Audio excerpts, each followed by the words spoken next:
Welcome to the lesson. So in today's mini video guitar lesson we're going to learn some rock. So if you're the sort of person who's an electric guitarist, and if you like bands like Rage Against the Machine or the Foo Fighters or Green Day or old school stuff like Guns N' Roses or Metallica, then this is definitely the lesson for you. You're really going to enjoy this because we're going to learn power chords. Now you may already know what power chords are, but I'm going to show you some other stuff, and I'm going to teach you another technique too called palm muting, which you're going to find really useful, and you'll realise that it'll make your playing sound a whole lot better.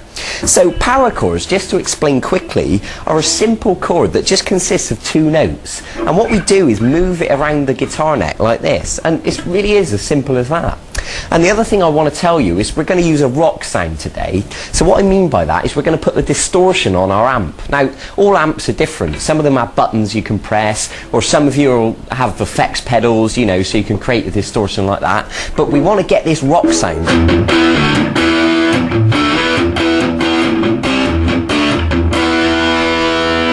Now that was a little example of power chords, and you can see that I was just moving this shape around.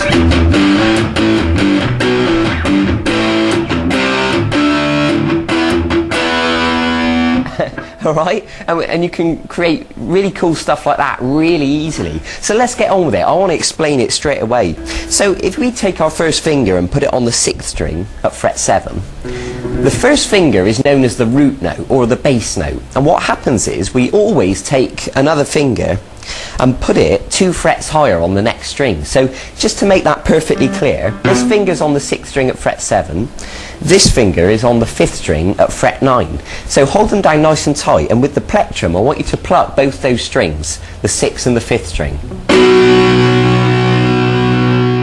Now obviously I've got the distortion on my amp, so don't worry if you haven't got that distortion sound yet. You can worry about that another time. But what's most important at the moment is that you get these two notes. Okay, good. Now what I'm going to ask you to do is to try moving it down the neck.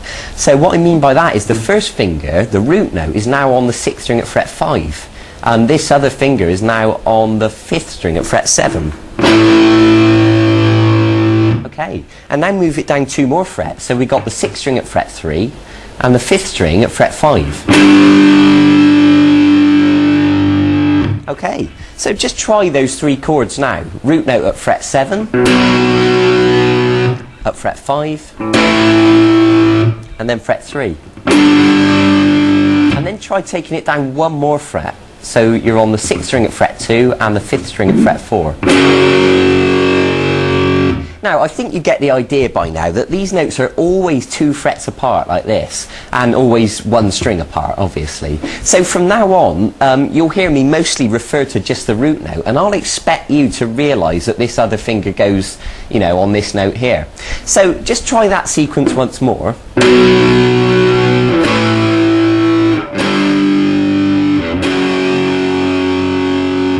Okay, good. Now another thing you can try is to pluck 4 times on each chord, and you'll hear that that'll make it sound a bit more interesting.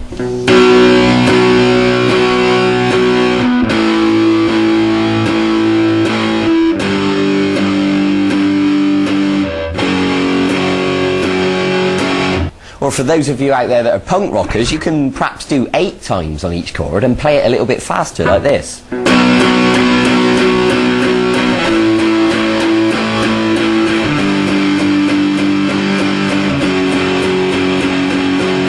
Okay, I think you get the idea. Good. So obviously you can experiment with that. You can change the number of repetitions that you pluck, and you can also move around to different chord shapes and, you know, start to make up your own songs and make up your own chord sequences. Now this other technique that I want to teach you about today is known as palm muting, and we're going to look at our right hand, and it's a little bit similar to the chop. If you think back earlier in the E course where I taught you to strum down, up, chop, up, it's a very similar principle, and what I'm going to ask you to do is to use the palm of your hand to gently touch the strings just a little bit, and what you can do is pluck the power chord, and you can hear that it's muted the sound, it's deadened it, okay? Because if we weren't touching the strings at all, it would sound like this. But if we touch them just a little bit with the flesh of the palm of our hand, it sounds like this. Now the trick is to have your palm just right next to the bridge, only touching the strings a tiny little bit. Because what happens if you move your hand too far along, it will just kill the notes completely and you won't hear anything. So what you want to do is experiment. Move your hand too far along and then move it too far back, and then just find a happy medium where it sounds like this. Okay, good. So I want you to apply that palm muting technique now to the little power chord sequence that we just learned. So plucking 4 times on each one, it should sound like this.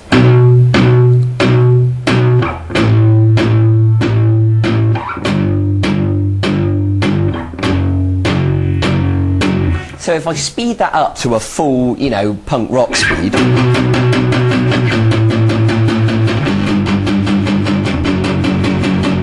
and you can start to get the idea now, because I was strumming 8 times on each one then. So I leave that up to you to have a bit of an experiment with that and see what it sounds like. And also, like I said just now, do have a go at writing your own songs. I think you're at a stage now where you can start to create your own stuff. So the good thing about power chords is you can move them all over the place, but you can also change strings. So instead of using the 6th string and the 5th string, you can use the 5th string and the 4th string, and it'll still work. Obviously, you've got to pluck the corresponding strings with your plectrum now. You know, pluck the 5th and 4th string.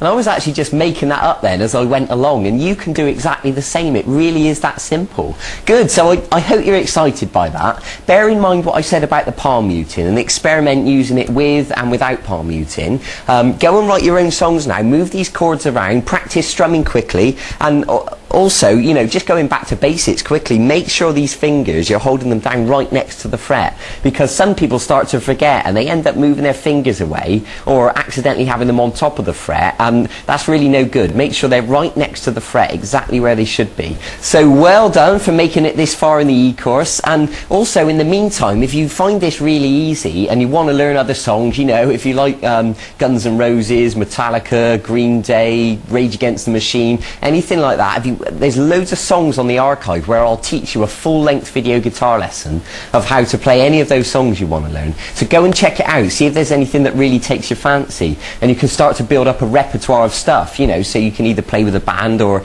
you can play to other people, you know, at a party or something. So go and get on with it, go and get practicing, take your time, be patient, do it thoroughly. It'll all be worth it in the end, I promise you that. Okay, I'll see you in a few days for the next segment in this course. Bye-bye.